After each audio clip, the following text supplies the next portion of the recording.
Ito ang pagpapatuloy ng kwento tungkol sa minivan na in-order namin sa Pilipinas noong kalagitnaan ng Marso 2025. Please make sure to watch the whole video hanggang sa huli para malaman kung paano maaaring manalo ng cash sa aming pa-contest.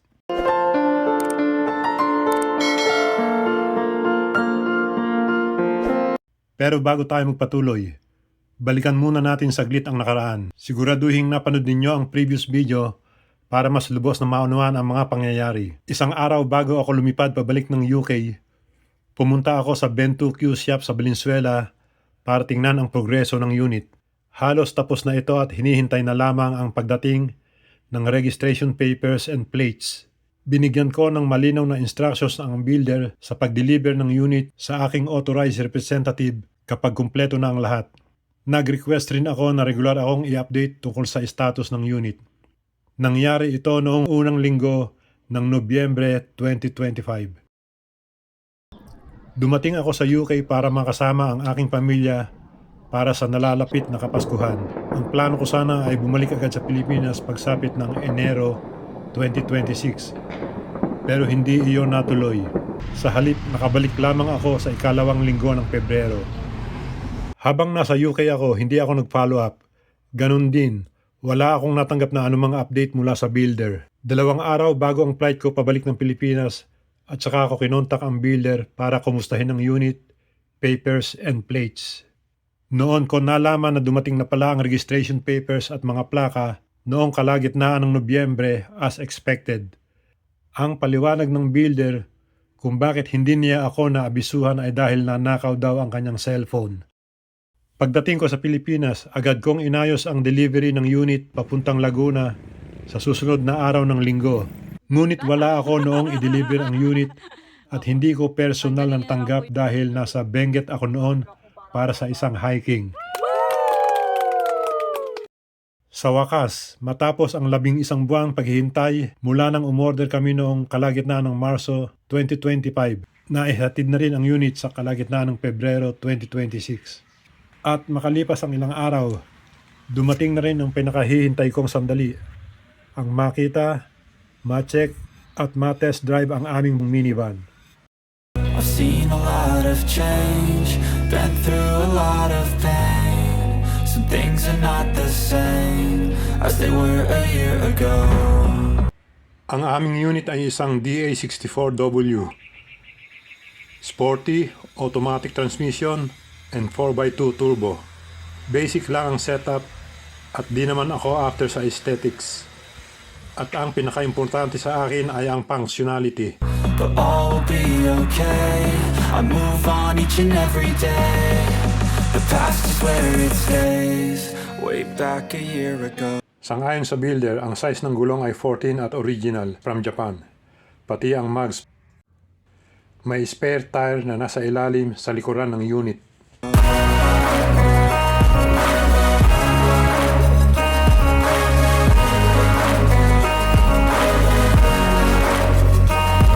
Basic din ang dashboard. Ang mga seat cover ay brown, which complements the unit's green color because I'm a nature lover.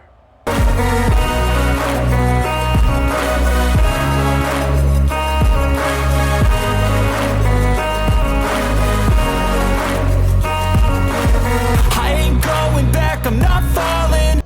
May kataasan ng mileage dahil ito ay surplus or second hand from Japan.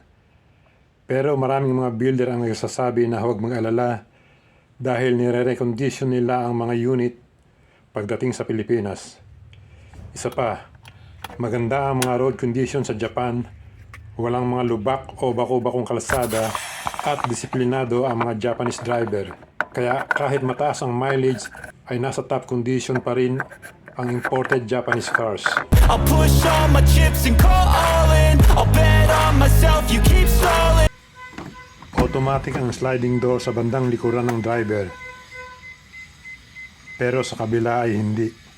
I hear destiny and it's calling. I'll keep my head up high through the downs and lows, and we're all going live. Still nobody knows, but I'ma choose what's right and take what comes and goes. And ain't no one in life holding me back no more. I've seen a lot of change, been through a lot of pain. Ang middle seats ay ang tinatawag na captain seat. May cup holder sa gitna na pwedeng i-fold at depende sa pangangatawan ng mga pasahero. 2 o 3 ang kayang i-accommodate ng captain seat. Some things are not the same as they were a year ago. Isang feature ng DA64 ay ang vertical light sa likod, which I prefer para kitang-kita pag nagbi-brake.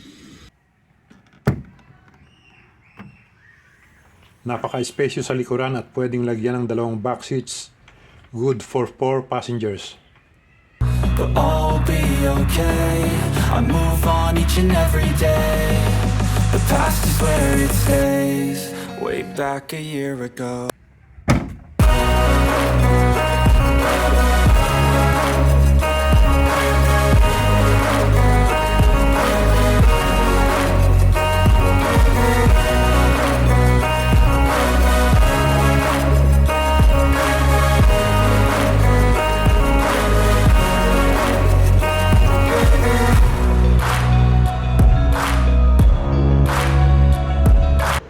Chinek ko ang aircon and it's working properly.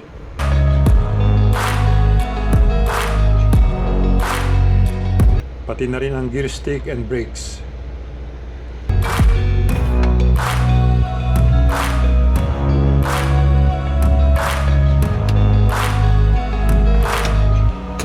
Way back a year ago.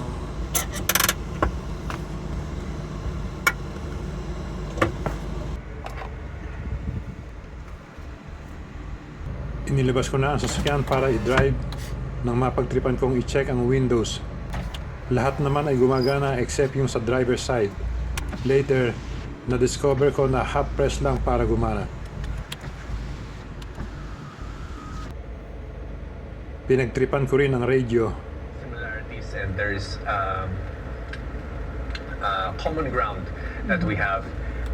That's why we can have peace between us as brothers and sisters.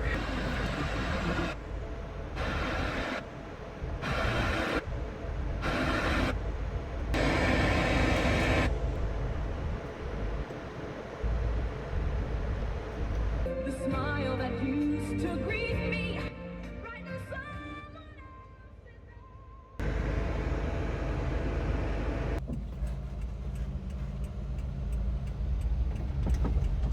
And then I started the test drive.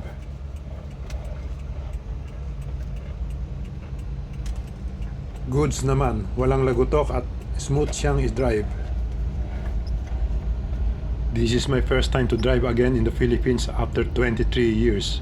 Take me back to the start, before the quiet and the scars, when the world felt small and your hands felt warm. Take me back to the start, if only for a moment. Later, tumigil muna ako sandali para i-check ang wipers at pati na rin ang turn signals and hazard lights. All goods naman. I've been up since 3, scrolling back what we used to be. Half truths in this late night chat, both of us knowing what a life at. Funny how we talk like we're fine, but your name still lives in my rhyme. Take me back to the start, before the quiet and the scars.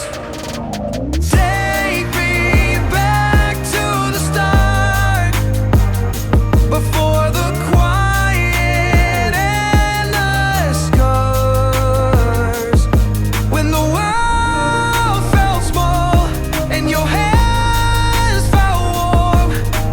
Take me back to the start, if only for a moment.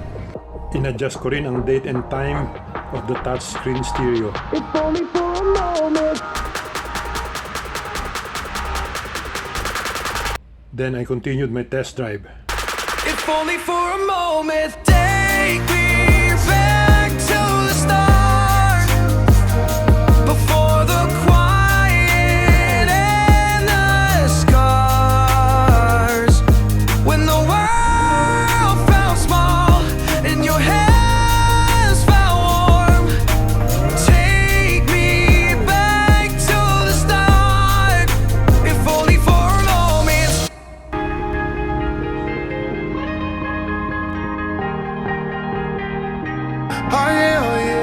Remember, you don't get it twice. The time of your life.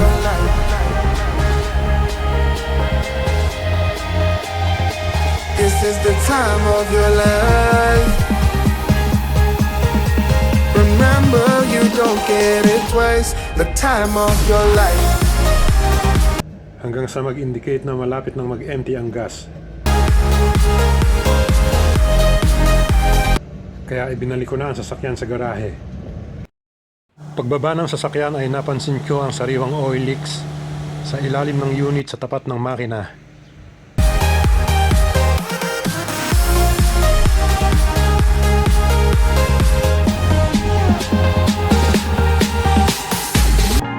Napansin ko na rin ang oil leaks na ito habang nakaparada pa ang sasakyan. Paglipas ng mga araw ay inobserban ko at tuluyang natuyo ang oil leaks sa ilalim sa tapat ng makina. Sa mga sumunod na test drive ay wala ng oil leaks. Hindi rin bumababa ang oil quantity. So I assumed na ang leaks ay sobrang oil sa labas ng makina na maaaring umapaw sa pagsalin. Sa susunod na video ay ang launching ng Mission 82. Abangan at subaybayan kung gusto nyong malaman kung ano ito. Congrats kung nakaabot ka hanggang dito dahil maaari kang manalo ng cash prize sa pamamagitan ng pagsali sa aming contest. Kalimitan, ang mga owner ng minivan ay binibigyan ng pangalan ang kanilang unit. Kami rin ay may pangalan na para sa aming minivan. Ang inyong gagawin ay hulaan ang aming ipinangalan sa aming unit. Kahit hindi pa monetize ang aming YouTube channel, ay maglalaan kami ng 5,000 pesos sa aming Guess Our Minivan Name Contest.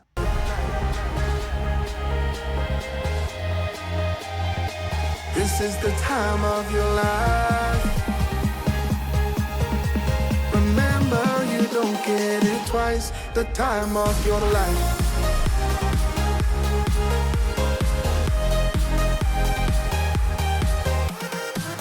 Panoorin ninyo ang nakarang video para makakuha kayo ng clue sa ipinangalan namin sa aming minivan. Nais naming mag-provide ng posts and uploads that are educational and with value. Una pa lamang ang contest na ito at marami pang susunod. At habang kami ay lumalago, nais naming ibahagi ang blessings sa aming community and supporters. Kung may mga katanungan kayo tungkol sa aming pa-contest at pati na rin sa bidyong ito, pakilapag po sa comment section at aming babasahin at sasagutin. Please like, comment, share and subscribe. Maraming salamat po and have a blessed day.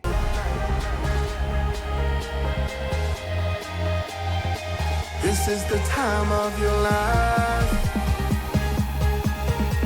Remember, you don't get it twice. The time of your life.